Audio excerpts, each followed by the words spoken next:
Hey, everybody, it is Michelle.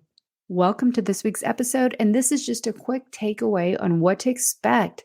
My conversation with my guest, Jillian Whitney, is all about how to be confident on camera. And I promise you, you're going to get so much empowerment, actionable tips, and strategies. And we'll just absolutely adore Jillian. She is someone I've looked up to for several years now on how to do LinkedIn live streams. She's really here to help all of us get super confident and super comfortable on camera. And she does that with her LinkedIn Easy Peasy approach, as well as her business, appropriately named LinkedIn Easy Peasy. Now, one of the things I like about her is that she tells you to it straight, no fluff. And she recently published a book on how to be confident on camera, all about imposter syndrome. If you're an introvert, all the things that she actually faced herself, I faced too. And if you face it, you can be very empowered to tackle it. If you are wanting to get on video and you're just like me, my goodness, every time I try to do a video myself, I overthink it, I scrutinize. We just overthink too much when we do our own videos. But when you get on a LinkedIn Live or a live stream, you're having a conversation and it's just in the moment. It's so relatable. It's so real. And as I say in the show, in this stage of AI, we need more human connection. There is no faking a live stream. And plus, there's many ways that you can use the content later to build your brand. You will find so much value from Jillian Whitney. And her official title is LinkedIn Live Stream Strategist and Coach, and that she is, where she really helps B2B professionals use LinkedIn Live to leverage the power of live video to be discovered, noticed, and recognized on LinkedIn. So tune in to this quick, actionable, and relatable episode. Enjoy it and let me know what you think. All right, let's get going with today's show. Hey there, it's the brand therapist, Michelle B. Griffin, and welcome to your weekly personal brand therapy session. This is the podcast that helps solo experts like you get unstuck and get on your way with a brand that takes you places. I'm super excited you're here. Now let's get going with today's session. Welcome to the show, everyone. I'm Michelle B. Griffin, the brand therapist. And today we are tackling the problem of, I want to put myself out there, but I am so scared to be on camera. So I want to welcome to the show, my go-to on how to be confident on camera, Jillian Whitney. Welcome to the show, Jillian. I'm so excited to be here. Thank you for having me on. Absolutely. And you have some really timely news, exactly the topic we're going to talk about. Can you lift up what we're going to be talking about? So I published this wee little book called How to Feel More Comfortable on Camera. And it's just a go-to guide to help everybody get through the struggles that we have with being on camera. And 3 years ago, I needed this book. It didn't exist. So I'm just trying to help people shorten the learning curve. And you did. And I love it. It's a quick read, but it's everything you need and nothing you don't need. I'm all about, let's just give me the foundation, no fluff, and it nails it. So I highly recommend it. And I know that you said 3 years ago you needed it. There was nothing out there. But you know what I uncovered reading the book, which people are going to be blown away, that you truly consider yourself an extrovert. Isn't that crazy? But look at you. No, I'm an introvert. Oh, I'm sorry. I meant to say introvert. And hey, this is live. This is real. This is relatable. Made a big mistake.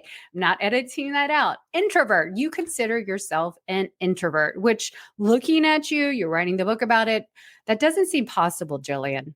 What changed? It's absolutely possible. And remember, being an introvert and being an outrovert is really about your energy level. And do things like being on stage, being in front of people, do they charge you or do they discharge you? And I have to totally come on and be a different person when I'm live. I'm still the same person, but I have to change my energy and I have to be a lot more woo than I normally would just to push it. And I'm going to tell you a secret.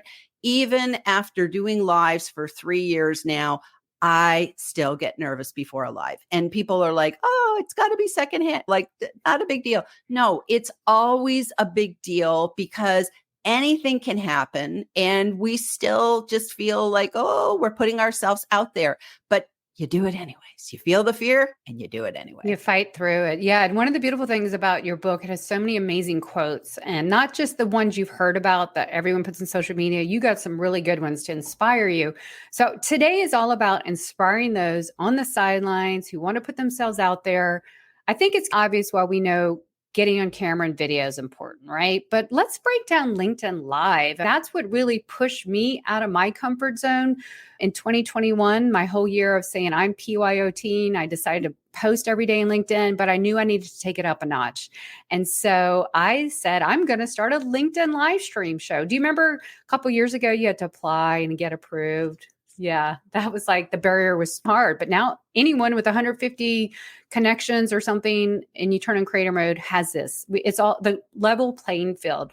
So I remember, I know you were recently on Michelle Raymond's show and you talked about all the things, and she talked about her big flub up, her first show. She accidentally gave people the guest link to join, and same thing happened to me, but I lived to tell it. And it just makes us human and real. And chatting pre-show, you and I both agreed, yes, video is important, but why do we love live streams so much? Let's talk about that and encourage more people to do it.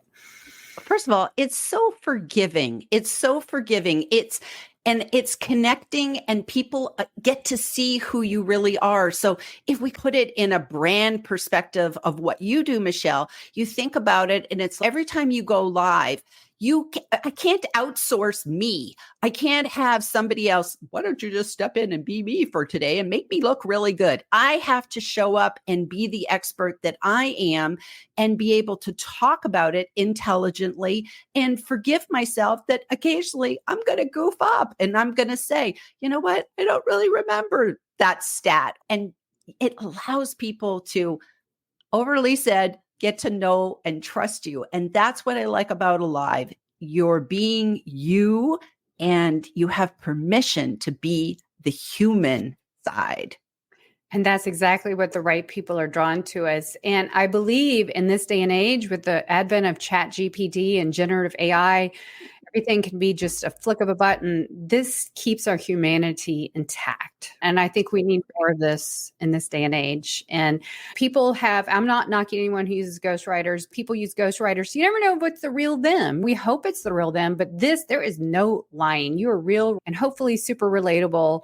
So let's break into some of the parts of the book where you really just say, here's how to do it. You walk us through it. So if anyone's listening today, because my whole mission mantra is to put yourself out there and prosper in so many levels, let's talk about how we can encourage them, fast track them on LinkedIn Lives. So the first thing is just say yes to the grand experiment and know that people will be rooting for you. And it doesn't matter whether you have a huge audience or you have a small audience. You said it a minute ago. You need 150 connections, followers, whatever we choose to call them. And you can go live from your company page or you can go live from your personal profile. And I always tell people, start with a baby step. And maybe your baby step is, when I work with my clients, I tell them to do this, go live to YouTube and do it privately so that you know how to work the tech. Because I've seen people go live and they've got a beautiful overlay up, and they went live and they didn't add themselves to the live stream. So they're sitting down there in the bottom in the green room and they're going, why is no one hearing me? Because you didn't know how to work the tech. You had all the enthusiasm, but you didn't really know what to do yet. So that's the first step. Go live in private. If you're a Facebook person, go live to your Facebook group. Start small in a safe space and then move up. But if you have a small audience and say you just want to go live on LinkedIn, set an intention of what you want to talk about, because you don't want to just get on and ramble. You want to go in and have a purpose. So get that one idea, and maybe you want to go pick a book. Pick a book. I could go live and talk about my book and just say, hey, I launched this book. Here's why I wrote this book. That one idea, go live and do it. So those are the kind of things. But we talked earlier, and the nice thing about going live is that you can repurpose those lives. And then you have micro content, you have micro videos. So think about it. You could go live for 30 minutes and get 20 videos out of it that are like short form, and you've got content for a couple months. It's great. Absolutely. I call it the top of the content food chain. It just all trickles down from there. And then you and I both, this is actually a live recording of Ask the Brand Therapist. I put it on the podcast platforms. I know you do the same. I think you recently just started. You didn't always put yours to a podcast, right? No, I did it a year ago. I did it a year ago. Okay. And I figured, okay, take a theme. I didn't do all my lives. I went back through all of my lives. And then I just went, okay, this all represents LinkedIn, easy peasy, because it's the LinkedIn Easy Peasy podcast. And then I just went ahead and I set them to the date of when they were actual lives and pushed them all out. And it was like a great way to have a podcast. Just boom, I just got it going and it was fantastic. And now I have a system. I go live on this day, publish the podcast the next day, do an audiogram. It's all worked out. So I don't have to think anymore. It's all just easy peasy. You have a strategy. You could actually write a whole nother book on how the technical stuff, like your first book is all about the empowerment and some high level things. You have so many ideas just right here. I know it could be another book, but I'm going to encourage you. And I did this too. Do your LinkedIn Lives, but also download your videos right away, put them in Google Drive or whatever, because I know StreamYard only lets you have so many hours. I also bookmark them or copy the links to all my LinkedIn Lives so I can go back and get them. I also put mine, I haven't done this entirely yet, but I link to them on the training page on my website. So I'll just link straight to that. And also in the show notes, because this will be a podcast, I just link this to my show notes so people can watch us. So there's so many ways, because another thing is people learn differently. Of course, they want to hear us, but we've just been a little bit more accessible now to make it audio, and then we'll have the transcript. So I want to really plug the accessibility. I think this should be doing captions as well. Now, here we are in live time. I'm going to ask you this question. Am I seeing the captions, or will they be back on the replay, Jillian? I cannot remember.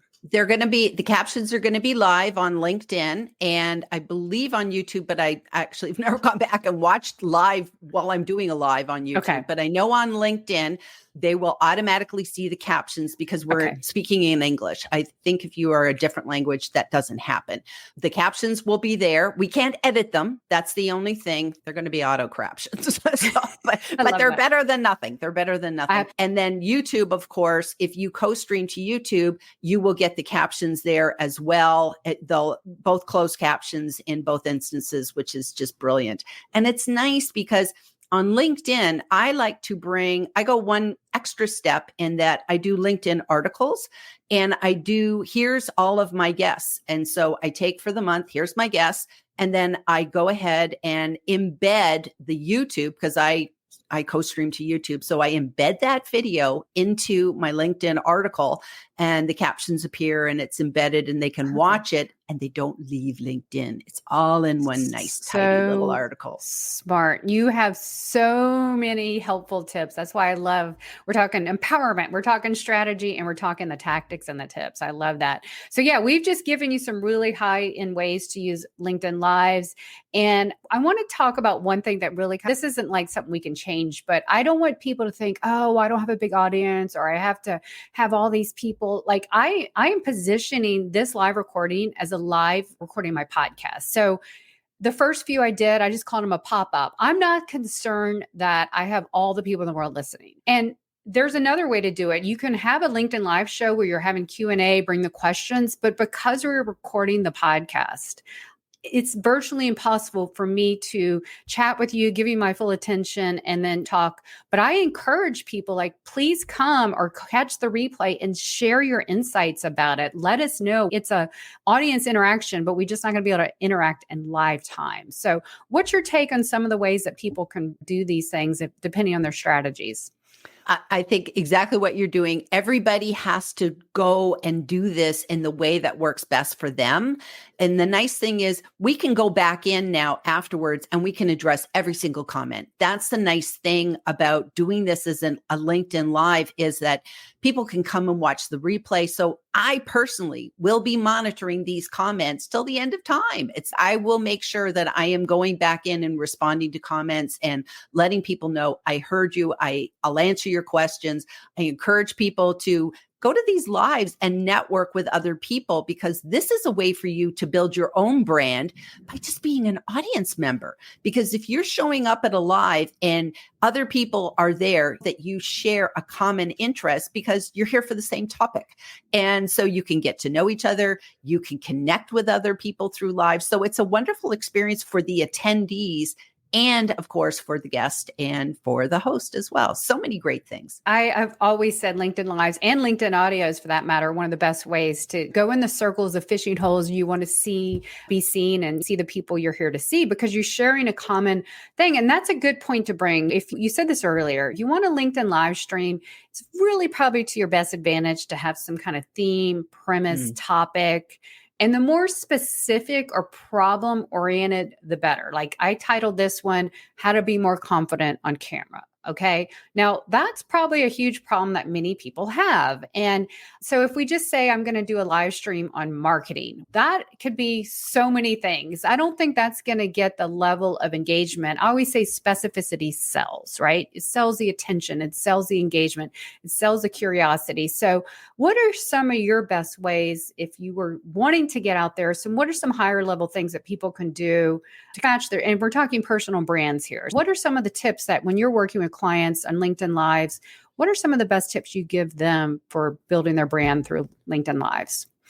The first one is identifying who's your audience? Who are you going live for? And even if you begin, I'll tell you quite honestly, the first time I went live, nobody came. It was just me. It was just me and my friend. I called a friend and nobody came. And if I had said, I'm never going to go live again, I didn't get a great audience and nobody commented, nobody even liked it. It was like, maybe I got one. And you just keep going. But I think, first of all, figure out, and it's like any marketing tactic. And like in your wonderful book, the LinkedIn branding book, you guys nailed it, where it's know who your target audience is, because you are not going live to everyone on LinkedIn. Mm-mm. You are going live to the people that will resonate for you, that you resonate for. So I always have that ideal client, that ideal person you want to help on the other side of the video. Really helps you not be uncomfortable, because then you're focused on them and less focused on you. So know your ideal client. And then also to figure out, what do you want to accomplish with what you're doing? Do you just want to do occasional pop-up lives? Or do you want to have a regular weekly show, monthly show? Do you want to turn it into a podcast? Because if you do that, you're going to go with different sets of goals, because you're going to record for the year.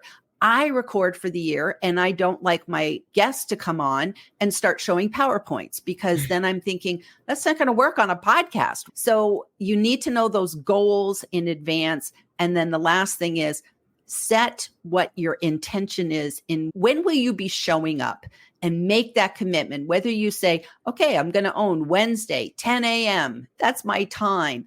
I started in Israel at 8 o'clock on Tuesday night, but I knew it would work well for people in the United States. Then when I came back from Israel to the United States, 10 a.m. was a lot better. And I own that little corner of the internet. I love that. And I think Wednesdays at noon was my time back in 2021. And here I am again. It took me like a few weeks to pivot back to getting there, but I'm booking now out to the rest of the year with my guests. And I'm really excited about that. It's just a quick 30 minutes. And we've talked about this, but just to interject this for personal branding, it is so much easier for me to just show up live and talk than I have tried and cringed on just trying to record videos on my iPhone. I will overjudge, overanalyze. I'm a perfectionist. So this helps me get rid of my perfectionism route. So I'm forced to do it. I'm forced in the moment, and it's forgiving, and people don't expect you to be perfect. We're not YouTube perfect videos here. We're two people talking, and hopefully our energy bubbles up. That's the intended way to get it. And I think the more energy you can bring, I think the guest selection is really good. Like, how do you gauge when you interview people, they're going to be good on live? Have you ever had guests? I don't think you probably want to say this too much, but what if you have a guest who just like a deer in the headlight or falls flat? Has that ever happened to you? And how do you get out of that? I've never had that. I've never had that. And that's because I'm choosy. Choosy Okay. mothers choose Jif. I'm the same way. I'm very choosy about who I have on my show. I have a very clear parameters of what I'm looking for in terms of how will they benefit my audience. I know who my audience is. And if they're not a good fit for my audience, then I won't have them on, no matter how wonderful they are. I don't care about the size of their network. I have had a lot of people that just had teeny little networks. I've had a lot of first timers and they've never even done a live before, but I use it as an educational tool and I get them comfortable. But what I will do is, first of all, I either have to know them personally. So I have to have maybe met them on Zoom and had some sort of session with them, just to get to know you thing. And, or if I can go and see their videos. So if I can go see that you seem very personable, and I could envision chatting with you. And if I feel like I can do that, then they do well. And I've never, ever had a guest that I went, oh my gosh, will this ever end? Because you really do have to do your homework because it is live. And we've all been in the real world faced with people that you have a conversation and just like it's a one-sided thing. They're just not engaging for whatever reason. So I really think that is important. I get pitched a lot on my podcast rather. And I have a guest form now. It's, hey, I'm looking for expert guests, but can you solve a personal branding problem? And I do have them show me some of the stuff if I've never met them before, because there are people who, believe it or not, their pitching is maybe not that good, but what they're bringing to the table. But you're so right. I don't care that you did this and this. Most pitches are horrible because the person talks about how great they are and it's not relatable and it's not relatable to my audience and the problem I'm trying to solve. So it's another part of the LinkedIn Live experience. People are going to try to hit you up to get on your show, but you have to have real good parameters on what you want to let on the show because that's your brand overall. And Exactly. Every impression matters. Okay, so we're on LinkedIn Live. We're doing our thing. What are some of the drawing from the book, which is so good? What are some of the other ways that we're going to help our ideal listener, the person who wants to live stream? What's the next step? And what are the ways to get out there? Let's challenge them. In the next month, let's take that first step to get out there. What would you say? I'd say just set an intention, set a goal that you want to just do this as an experiment. And what I would suggest is if you feel called to do a live, start becoming a student of other people's lives. Go to watch lives like this, take notes and say, this is what I like. This is what look at the formula, reverse engineer it. How does Michelle introduce her guests? What does she do? How much are they talking together? Go and make notes and start to look at the shows that you like and act as if. I like interviews. Some people, they just get on and they screen share and they do different things. Go see what you like and then just say, how could I do this with my expertise? And just know everybody has a message and is waiting for you, and push past your fears, because sitting on the sidelines, they're going to choose someone else. And that's probably what got me going on doing lives, is I saw other people doing it and I didn't like the way they were doing it. And I thought, they're not helpful. I will be more helpful. I will make it more fun. And that's been my goal, is just to make it fun, serve my audience, and create value. And it comes through so well. I do like how you mentioned that in the book. And you're so right. And that's why I do what I do, to help people who are on the sidelines, who have that mission, the burning desire to get out there, to better themselves, bet on themselves. We can't know you unless you get out there. And you've got to choose your way. You may be listening to this and saying, this is great, Michelle and Jillian, but this is never for me. And that's okay too, because we're just giving you options and telling you if this is the way you want to put yourself out there. At the end of the day, you should try it. I always say you should try something 3 times, maybe LinkedIn Live 3 times would be a stretch, but at least once in this context, because you don't know. It's like saying, I don't like a food. And sometimes we try and, I just thought I didn't like it, but I really like it. It's not so bad. So you got to try because you don't know. And in your case, we are so glad you took that step 3 years ago. So that was in 2020 you started this, Jillian? Yes. Seems you've been out of this like way more than 3 years. You're so pro. You were probably a pro when you started, but you've just refined it. And I know you're going to be speaking overseas about it and Uplift Live. So it has gotten you on bigger stages as well. See? Thank you. Yeah, it does. And I think that's the thing. There's nothing that will make you more visible on social faster that faster than doing video. And to be honest with you, LinkedIn Lives are a lot easier than LinkedIn videos. Just saying. So if you want the easy peasy route, just go live. It's amazing. Just go live. You need to make a shirt. Just go live. You need some merch. Yes, exactly. I'll give you credit. Yes, I want one. I definitely want one. I couldn't be happier for your book. Do you want to hold it up again so people can see the cover? Yeah, on Amazon. And I think it's international Amazon, right? It's not just US. So all the bases. And again, it's just another thing, having little books and stuff like that. It's just another way for people to get to know and trust you. But this is a baby book because we need to not overthink this. Yes. And that's why it is a short read, because you should just read it and then get on with it, because we all have a message to share. Doing video gets you in front of the people that you can help. And if you don't do it, your competitors are. So get busy. We are so on the same page in what we do. So this is a perfect segue to each episode, each personal branding therapy session. I have an action, do it thing. And for you, what is the one thing you want listeners to do to take action, to get over their fear and become more confident on camera? Just say yes. Just say yes. And think about, you give yourself permission to go change the world. And we're giving you permission today, right now, too.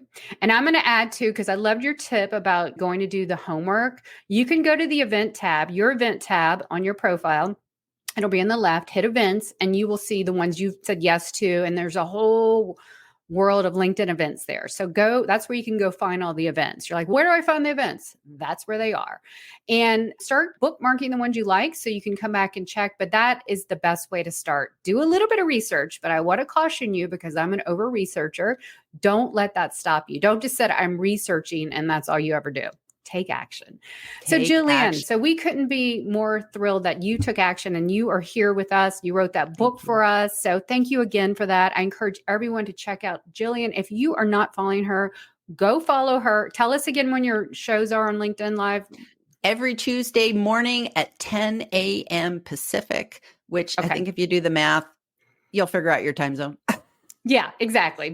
And you'll have it, the replay. And then if you don't want to really watch it, the beautiful thing too, you can also have it in podcast form in all the major podcasts.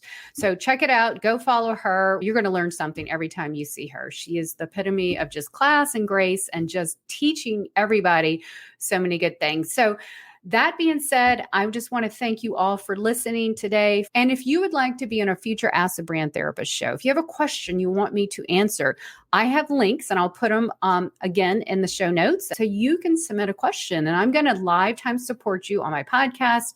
If you're an expert guest that can solve a personal branding question, we would love to interview you. So put that in there in those links. You'll find it.